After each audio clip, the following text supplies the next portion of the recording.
Noun, toyu, imi.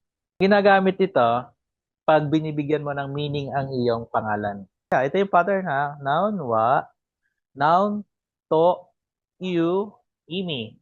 Ang ibig sabihin ng you, galing yan sa dictionary form yan ng imas, to say. Yan yung root word niyan, imas.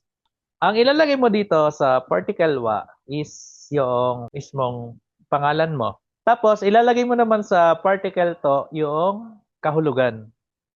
Kahulugan noong nasa particle wa. So, ilalagay mo pa sa particle to yung kahulugan. Then, you, imi, des, constant na yan. Wala ka nang babaguhin dyan. Yan na yan. Ay, halimbawa, Yuko means kind child. Ano yung pangalan dito? Yuko. Okay, so yan yung ipaparticle one natin. So, Yuko wa. Yoko. Tapos, ano yung kahulugan? Mabait na bata. So, ininihongo mo yung kahulugan. Mabait na bata, inihongo, yasashi ko. So, pagkabigay mo ng kahulugan, ilalagay mo yung particle to, followed by you, imi, des. So, we have Yuko wa, yasashi ko, toyu, imi, des. Ang pangalan ko ay Yoko, ang kahulugan niya ay batang mabait.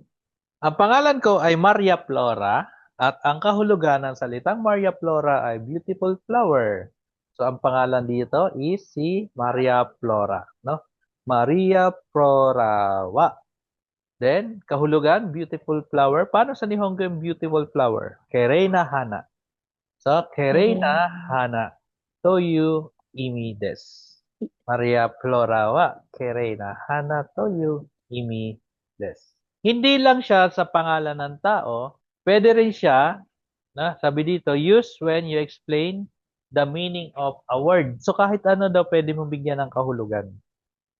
Na pwedeng meaning noong lugar ninyo. O kaya meaning ng pangalan ng isang bagay. Kung bakit siya tinawag na ganun.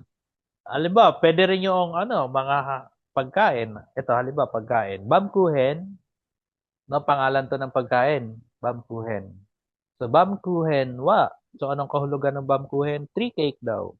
So, ki no keki des. Ki no keki toyu imi des.